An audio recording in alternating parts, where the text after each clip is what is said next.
가나안 복음 방송을 시청하시는 시청자 여러분 반갑습니다. 저는 군포 번영록교회에서 주님을 섬기고 있는 김광수 목회자입니다.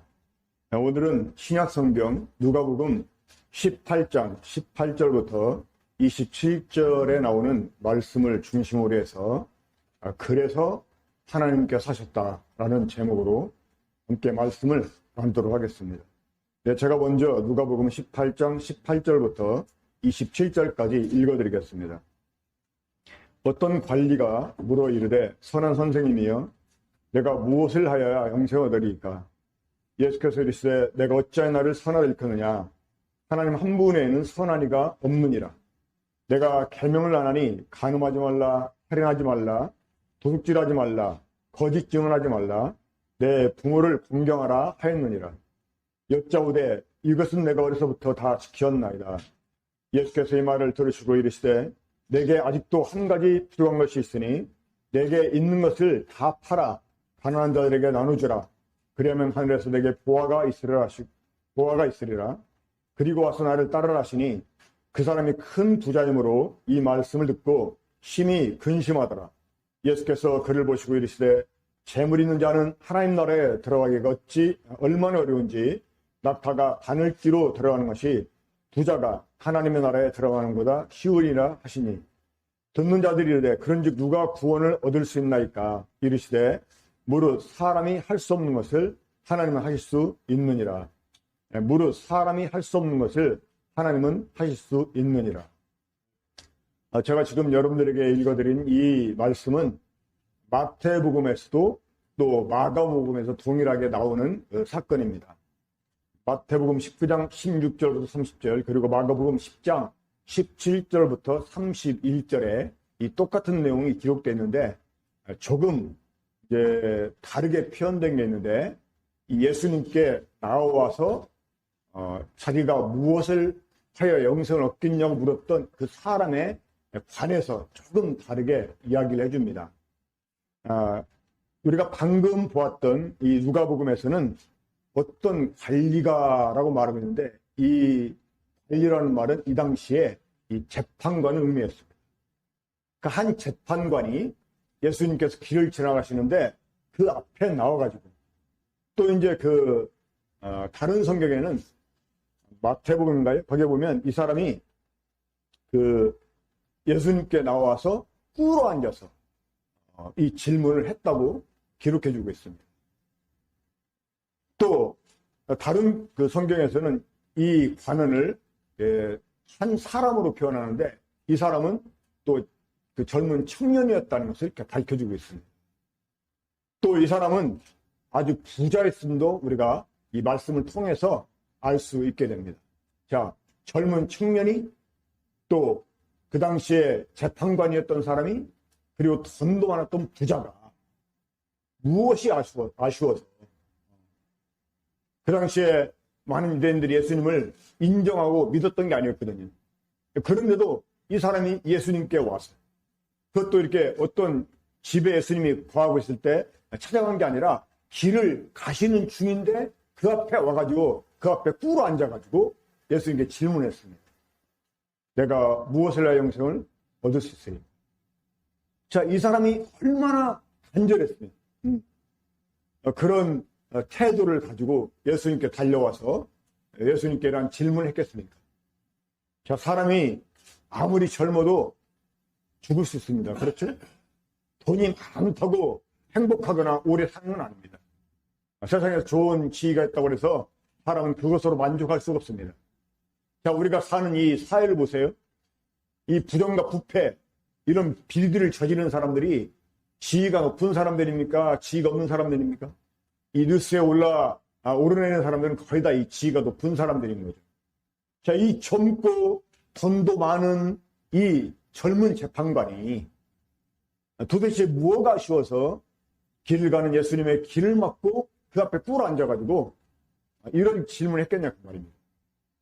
자, 우리가 이런 모습 볼 때 이 젊은 사람은 이 자신의 이 구원 문제, 이 자신의 이 영혼의 문제, 이 문제를 정말 이 사람이 진지하고 심각하게 생각을 했고, 그러면서도 그 다른 어떤 것보다 이 구원 문제, 영생 문제가 시급한 일이었다는 것을 이 사람이 알고 있었다는 것을 우리가 짐작해 볼 수가 있습니다. 이 사람이 부자였다는 것을 생각하면 이 젊은 사람이 부자였다? 이 사람이 아마 자수성가했다고는 볼 수가 없습니다. 여기서 이 사람이 사업가로 소개된 게 아니고 젊은 관원이었다고 이렇게 소개된 거 보면 이 사람은 뭐 나름대로 공부를 열심히 해서 이제 높은 자리에 올라갈 수가 있었겠으나마는 이 사람이 그 말은 이제 자수성가했다는 말이 아닌 거죠. 그렇죠? 이 사람은 소위 요즘 말로 이 금수를 물고 태어난 이런 사람이었습니다. 자, 이런 사람이 예수님을 찾아와서 그 앞에 꿇어 앉아서 자기가 무엇을 해야 영생을 얻겠냐고 이렇게 질문했던 것은 정말 이 사람이 굉장히 시급하게 이 문제에 매달리고 있었다고 하는 것을 보여준다고 아까 말씀드렸었습니다. 자, 이 사람이 예수님께 와서 이제 그런 질문하기 전에 예수님께 뭐라고 칭호했는지 한번 보겠습니다. 18절 보면 어떤 관리가 물어 이르되 선한 선생님이여 라고 말했습니다. 자, 여러분들이 생각할 때 예수님은 선한 분일까 아닐까요? 우리는 예수님이 다 선한 분이라고 생각하고 있습니다. 이 사람도 그래서 예수님께 선한 선생님이여 라고 질문했는데 근데 이 호칭에 대해서 예수님이 딱 딴지를 것입니다. 뭐라고 딴지를 걸었습니까? 19절 보면 예수께서 이르시되 내가 어찌하여 나를 선하게 일컫느냐 하나님 한 분에는 선한 이가 없다 이렇게 딴지를 걸어 대답하십니다. 네가 어찌하여 나를 선하다느냐. 그럼 예수님은 선하지 않다는 말입니까? 사실 그게 아닙니다. 지금 이 사람이 예수님 향해서 선한 선생님이라고 후칭한 이 후칭에 사실 문제가 있었어요. 자, 이 사람은 예수님을 어떤 분으로 생각했을까요? 예수님을 하나님으로 생각하지 않았습니다. 예수님을 하나님의 아들로 생각하지 않았습니다. 다만 훌륭한 선생님, 뭔가 종교적으로 뭔가 영적으로 좀 뛰어난 이런 선생님. 그래서 자신이 질문하면 그 질문에 대답해 줄 수 있는 이 자기가 찾고 있는 영생에 관한 문제를 좀 해결해 줄 수 있을 것 같은 이러한 훌륭한 선생님으로만 생각을 했었어요. 결국 이 청년이 생각한 예수님은 하나님의 아들도 아니요 하나님도 아니요 그냥 단순한 사람, 그래서 사람 가운데 좀 훌륭한 선생이라고 생각을 했던 것입니다. 만약에 그렇게 생각하고 예수님을 향해서 선한 선생님 이렇게 말했다면 그 말은 잘못된 말입니다. 왜요? 예수님 말씀하신 것처럼 하나님 한 분에는 선한 이가 없기 때문에 그런 거죠. 그럼 예수님이 선하지 않다는 말입니까? 아닙니다. 예수님은 하나님의 아들이시기 때문에 이 하나님의 아들이라는 말은요 하나님이라는 말입니다. 이 사람의 아들이 사람이잖아요. 이것처럼 하나님의 아들이시니까 하나님인 거예요. 그러니까 이분 역시 선한 분입니다. 그럼에도 불구하고 이분이 이 젊은 청년에게 이 관원에게 그렇게 말씀하신 것에는 예수님의 의도가 다분히 있었기 때문입니다. 그 의도가 무엇이었을까요? 하나님 한 분에는 선한 이가 없다 하는 말을 바꿔 말하면 모든 사람은 죄인이라는 거죠. 모든 사람은 죄인. 그러니까 네가 나를 지금 한 훌륭한 선생으로 생각을 하고 나를 향해서 선하다 이렇게 말했는데 너 그거 잘못된 거야. 사람은 선하지 않다. 그리고 너 역시 선하지 않다. 이걸 지금 말씀하고 있는 거죠.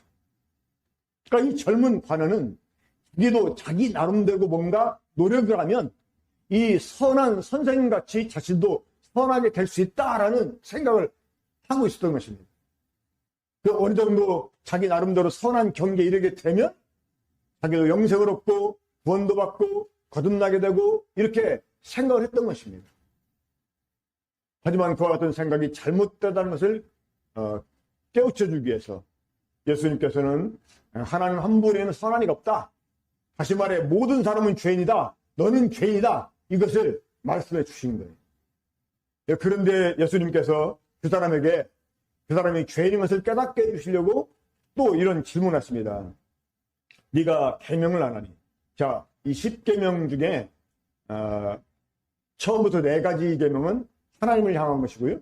그리고 5번째 계명부터 해서 10번째까지는 이 다른 사람에 관한 그런 계명입니다.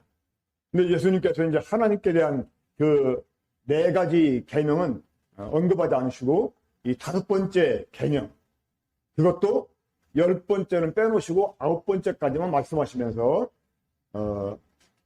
그 계명을 지켜라, 이렇게 말씀하셨을 때 이 젊은 관원이 대답하기를 그는 자기 자신이 어려서부터 다 지켰다고 이렇게 대답을 합니다. 자, 이 젊은 사람은 어려서부터 하나님을 섬겼던 사람이었습니다. 하나님을 섬겼던 사람이었고, 그리고 이 하나님의 말씀, 곧 이 당시 유대인들이 가지고 믿고 있었던 그 율법을 섬기며 살아왔던 사람이었습니다. 그래서 이 젊은 청년은 나름대로 정말 이 영생의 문제를 해결하기 위해서, 자신의 영혼의 문제를 해결하기 위해서 나름대로 어려서부터 율법을 연구하고 그 율법을 지키려고 노력했던 것 같습니다. 그래서 이제 그 예수님께 그렇게 대답을 하죠. 자신 있게. 내가 어려서부터 다 지켰나이다. 근데 예수님께서 그거에 대해서 뭐 잘했다 잘못했다 이렇게 말씀하지 않고 한 가지를 더 이렇게 추가해서 말씀하십니다. 22절 보시면 예수께서 이 말을 들으시고 이르시되 내게 아직도 한 가지 부족한 것이 있으니 내게 있는 것을 다 팔아 가난한 자들에게 나눠주라. 그래야만 하늘에서 내게 보화가 있으리라. 그리고 와서 나를 따르라. 이렇게 말씀하십니다. 네가 가지고 있는 모든 걸 다 팔아가지고 가난한 사람들에게 나눠주라. 자, 이 말을 들은 사람은 23절 보면 그 사람이 큰 부자이므로 이 말씀을 듣고 심히 근심하다라고 말했는데요. 자, 이게 얼마나 큰 모순입니까? 막 당장에도 영생을 얻는 문제가 얻을 수만 있다면 뭐든지 다 할 것처럼 예수님께 와서 그것도 막 그 앞에서 꿇어 앉아가지고 내가 무엇을 영생을 얻겠냐고 우리가 질문했던 사람이요. 이제 그 길을 예수님이 말씀해 주셨습니다. 그런데 어떻게 했어요? 근심했다는 거예요. 자, 이 말은 바꿔 말하면 이 사람은 영생 문제보다 자신이 가지고 있는 재물이 더 크게 생각이 되었다. 이렇게 말할 수가 있습니다. 뭐 당장에도 예수님이 뭐든지 말씀만 하신다면 막 영생을 얻기 위해서 할 것처럼 이러던 사람이 예수님이 정작 네가 가지고 있는 거 다 팔아서 다른 사람 나눠주고 나를 따르라 이렇게 하시니까 근심하면서 갔다고 하는 거죠. 자, 이 사람이 가지고 있는 한 가지 문제점이 있었어요. 무엇일까요? 예수님께서 그 사람에게 그 10계명 중에 5부터 시작을 해서 9번째까지 계명을 말씀해 주시고 10번째는 빠뜨리셨거든요. 그 10번째 계명이 무엇입니까? 탐내지 말라는 거죠. 결국 이 사람은 이 탐심을 가지고 있는 사람이었습니다. 사실 여러분, 이 탐심은 모든 죄의 시작이 됩니다. 사람 욕심을 잉태해서 죄를 낳고 이 죄가 참선 사망을 낳는다 이렇게 말씀하잖아요. 그러니까 사실은 이 탐심이 모든 죄의 시작이다라고 말했었는데 이 사람은 이 탐심에 잡혀있는 사람이었다고 하는 것입니다. 근데 정작 이 사람만 그럴까요? 아닙니다. 우리 모든 사람들 다 이 탐심이 있잖아요. 그렇죠? 이 탐심 때문에 살아갑니다. 근데 이 탐심이 돈을 위한 것이냐? 또 돈만 위한 게 아닙니다. 이 탐심이 향하는 방향은 아주 막 무한대예요. 무한대. 많은 사람들이 탐심에 사로잡혀서 하나님도 잘 알지 못하고 또 이 구원의 문제도 잘 알지 못하고 알려고 관심도 안 갖고 관심을 가져도 여전히 다른 마음들이 그 속에 있기 때문에 하나님 말씀을 제대로 알아들을 수가 없는 거죠. 자, 이 사람이 어떤 말씀이든지 하시면 내가 행해가지고 영생을 얻을 것처럼 생각했던 사람이 정작 예수님 말씀을 듣고는 그냥 근심하고 돌아가 버렸어요. 자, 그 뒤에 예수님께서 제자들에게 그렇게 말씀하십니다. 부자가 하나님 나라에 들어가기 얼마나 어려운지 낙타가 바늘기로 들어가는 것이 부자가 하나님 나라에 들어가는 것보다 쉬우리라.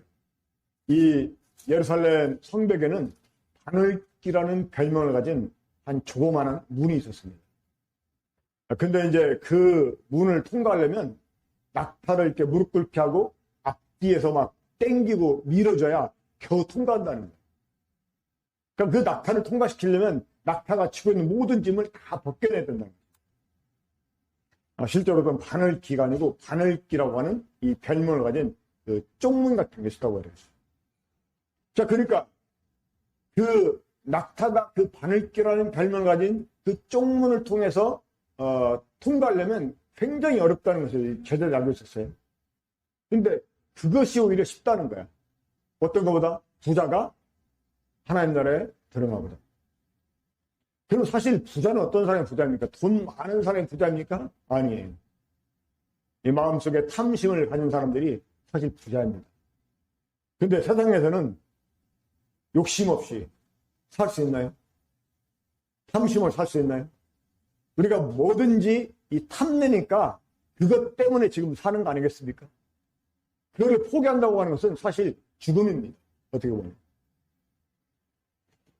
사실 이 사람이 자기 스스로의 힘으로 내가 뭔가를 해서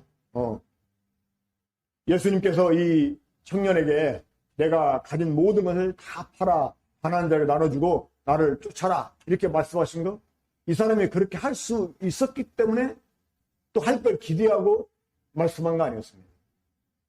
이 사람이 할 수 없을 거라고 생각했기 때문에 그렇게 말씀하는 거예요. 그걸 통해서 이 사람을 하여금 자기 자신의 모습을 보게 하려고.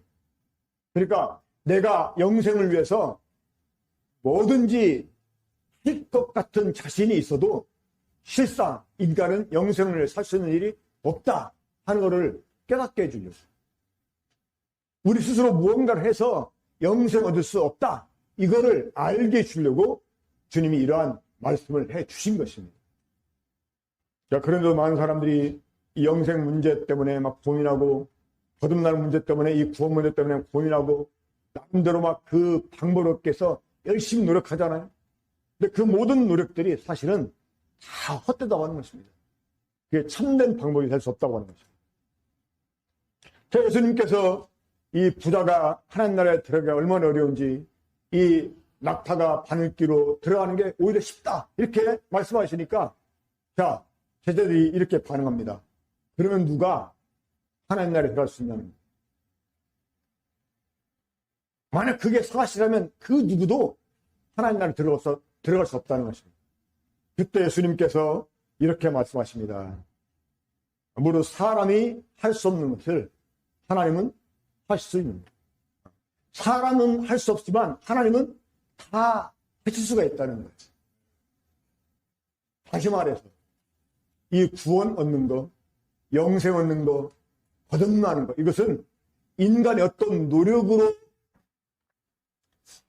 사람은 자기 나름대로 자기가 무언가를 하면 혹시 이런 것으로 영생을 얻게 되지 않을까, 이렇게 한다면 내가 거듭나게 되지 않을까, 이렇게 생각을 합니다. 이게 말로는 뭐 예수님 믿음으로 구원을 받지 이러면서도 뭔가 그것만 가지고는 부족할 것 같이 생각을 하고 내가 무언가를 해야 된다고 생각을 합니다. 하지만 그런 생각이 잘못됐다는 것을 깨트리기 위해서 예수님께서 이 부자 청년에게, 이 관원이었던 청년에게 내가 가지고 있는 모든 걸 다 팔아 가난한 자를 나눠주고 나를 쫓으라 이렇게 말씀하신 것입니다.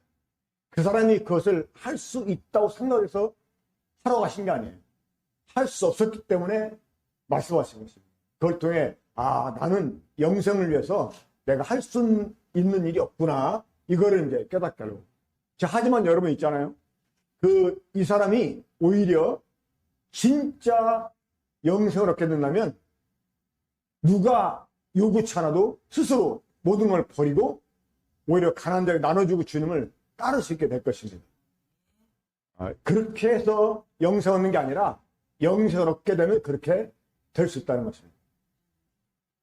이 부자가 하나님 나라에 들어가기 얼마나 어려운지, 이 낙타가 바늘기로 들어가는 것보다 더 어렵다고 하는 이 말을 들었던 제자들이, 그러면 누가 구원 얻겠냐고 정말 그 누구도 구원 얻을 수 없지 않냐고 이런 반응을 보였을 때 예수님께서는 사람으로는 할 수 없지만 하나님으로는 다 하실 수가 있다. 이렇게 말씀했어요. 하나님으로 다 하실 수가 있다. 자, 사랑하는 여러분. 하나님께 세상에 예수님 보내주신 이유, 그 이유가 무엇일까요?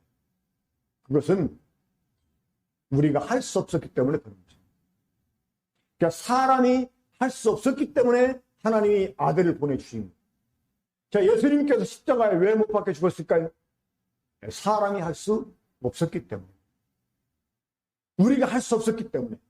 우리들의 모든 죄값을 다 갚아주시기 위해서 예수님이 십자가에 박혀 죽어주십니다. 자, 예수님께서 십자가에서 못 박혀 죽으실 때 다 이루었다 이렇게 말씀했습니다. 우리의 모든 구원의 조건을 다 이루어주셨다는 거예요. 이게 누구라도 이 하나님의 은혜로 구원을 받을 수 있게 해 주시려고 우리 주님이 구원을 다 이루어주셨어요. 자, 예수님께서 이렇게 구원을 다 이루어주신 이유가 무엇 때문일까요? 우리가 할 수 없었기 때문에. 그러니까 사람이 할 수 없었기 때문에 하나님이 하신 것입니다. 사람이 할 수 없었기 때문에 그래서 하나님이 하신 것입니다. 예수님께서는 구원을 주시기 위해서 오신 분이잖아요. 근데 이분의 대답이 그냥 하나님 나라에 들어갈 수 없다 이렇게만 끝맺어 버린다면 의미가 없지 않습니까? 예수님께서 부자가 하나님 나라에 들어가 어렵다고 말씀하신 이유는 그걸로만 대답을 종결하게 해서 하신 게 아니라 그래서 하나님이 하셨다 이거를 말씀해 주시기 위해서 사람이 할 수 없음을 일깨워 주시기 위해서 말씀하신 것입니다. 그러니까 정말 나는 죄인이고 난 할 수 없지만 내가 지금까지 막 나름대로 해왔는데 또 확신이 없었지만 그런데 그래서 내가 할 수 없었기 때문에 하나님이 하신 거구나. 그래서 예수님이 십자가에 박혀 죽으신 거구나. 이거를 내가 깨닫고 내가 할 수 없다는 사실은요 예수님을 믿게 되면 그분이 하신 일을 믿게 되면 그것으로 구원을 받게 되는 것입니다. 자, 제가 마지막으로 성경 두 구절만 읽어드리고 좀 마치겠습니다. 로마서 3장 23절부터입니다. 로마서 3장 23절, 24절 보면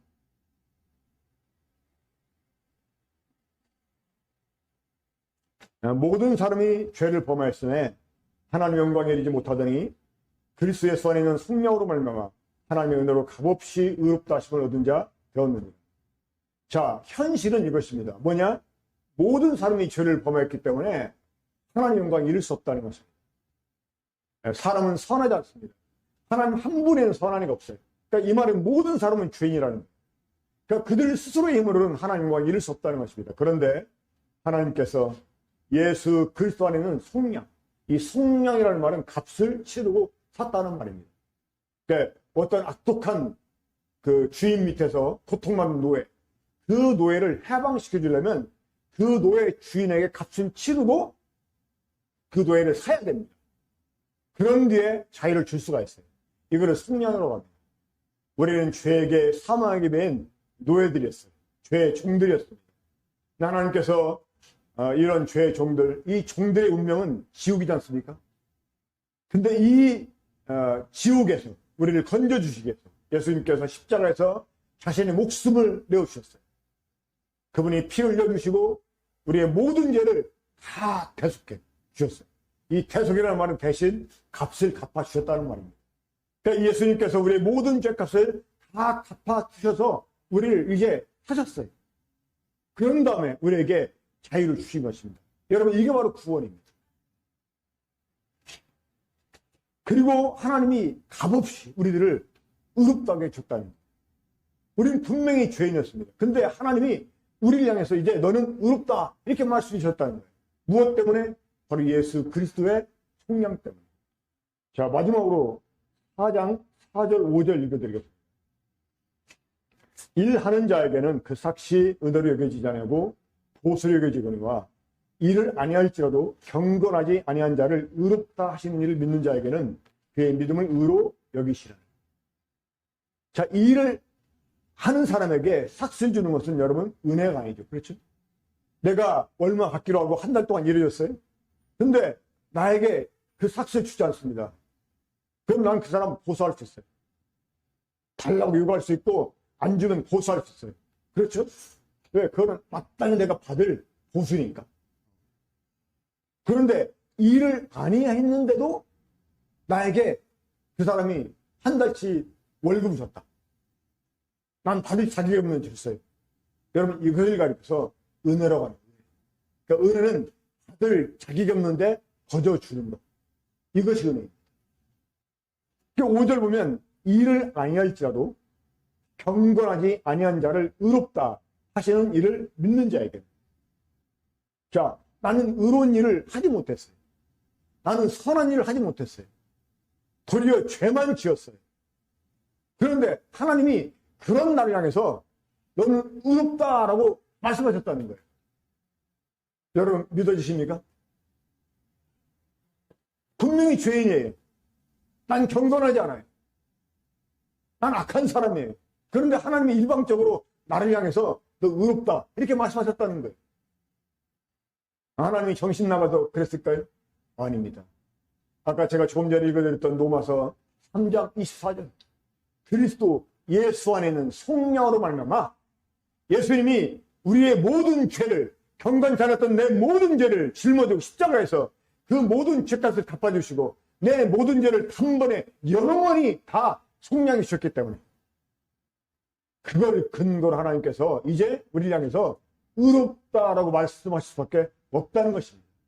여러분, 내가 하나님 예수님을 믿었기 때문에 의롭다 해준 게 아니에요. 나를 일방적으로 의롭다고 해주신 하나님을 우리가 믿는 거예요. 여러분들은 어떤 하나님 믿으십니까? 여러분 향해서 죄인이라고 정죄하는 하나님 믿으십니까? 많은 사람들이 착각을 합니다. 성경에서 특히 로마서 3장 이유를 보면 의인 없나니 하나도 없다. 모든 사람이 죄인이다. 이 말씀만 가지고 사람은 다 죄인이지 이러면서 무조건 막 계속 자기가 믿는다고 하면서 막 죄인이라고 해요. 이건 여러분 믿는 게 아니고 잘못 믿는 거죠. 하나님은 물론 율법은 우리를 죄인이라고 정죄합니다. 우리가 예수 그리스도를 알기 전에 믿기 전에 우리는 분명 죄인이었습니다. 그러나 하나님께서 예수님 안에 있는 이 구속 성령으로 말미암아서 우리를 이미 의롭게 주셨다는 거예요. 우리가 할 수 없는 그 하나님이 다 하셨다는 것입니다. 사람이 할 수 없었던 그 일을 하나님이 하셨다는 거예요. 그리고 우리에게 그냥 이게 그걸 선물로 주신 거예요. 우리는 누리기만 하면 됩니다. 내가 할 수 없었다는 사실을 인정하고 하나님이 예수님을 통해서 이루신 그 일을 내가 하다 드리기만 하면 이제 그것이 내 것이 되는 것입니다. 이 부자 청년이 네가 있는 모든 거 다 팔아 가난한 자가 나눠주고 날 따라라 이렇게 말씀하셨을 때 자신이 없었다면 솔직하게 예수님 앞에 그렇게 말해야 되는 거예요. 예수님, 나는 할 수 없습니다. 예수님, 나는 욕심 있는 죄인입니다. 난 할 수 없어요. 어떻게 하면 좋을까요? 이렇게 그가 말하면서 예수님을 엎드렸다면 오히려 구원을 받고 돌아갔을 것입니다. 사랑하는 여러분, 여러분은 지금 여러분 자신을 어떻게 생각하십니까? 할 수 없는 여러분 인정하십니까? 그런데도 나름대로 뭔가 해보려고 계속 노력하시겠습니까? 이제 그렇게 할 필요가 없습니다. 이미 하나님이 하셨어요. 여러분이 할 수 없는 그걸 하나님이 하셨어요. 예수님을 통해서 다 이루셨어요. 이걸 다만 우리가 믿고 누리면 되는 것입니다. 믿는 이 순간 이 말씀을 여러분들이 영생하게 되는 것입니다. 한 분도 이 하나님이 주시는 영생의 선물을 놓치지 않게 되길 바랍니다. 자기 자신이 할 수 없다라고 정말 생각한다면 이제 자기 대신 이루신 하나님 바라보는 것, 예수 그리스도 바라보는 것, 이게 바로 예수를 믿는 것입니다. 이것이 바로 영생 얻는 길입니다. 이것을 여러분들이 정말 깨닫고 누리게 되시기를 주님의 이름으로 축원합니다. 아멘. 기도하겠습니다. 하나님 아버지,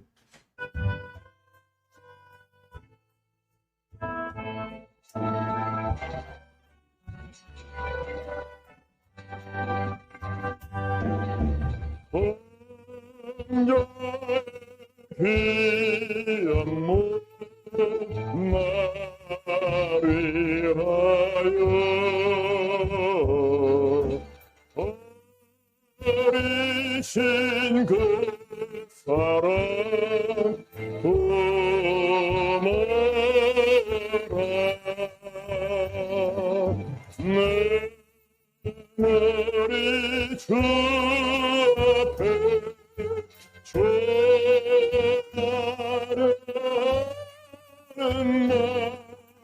날 나무 주님께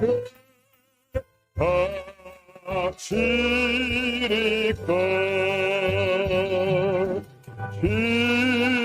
지금도 나를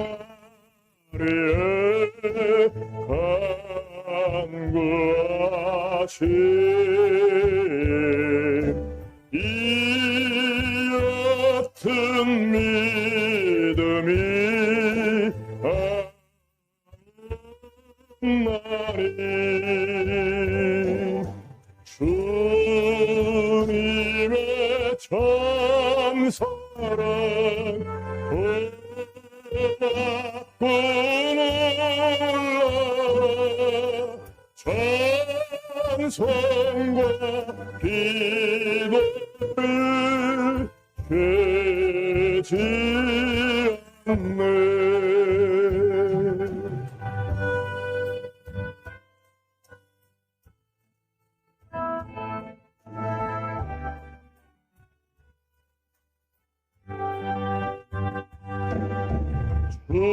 주님의 십자가 지고 신실한 믿음과 마음으로 영예의 사랑과 친절한 위로를 네게 베풀게 하옵소서. 만 가지 은혜를 받았으니 내 평생 슬프나 죽으나 이 몸을 온전히 주님께 바쳐서 주님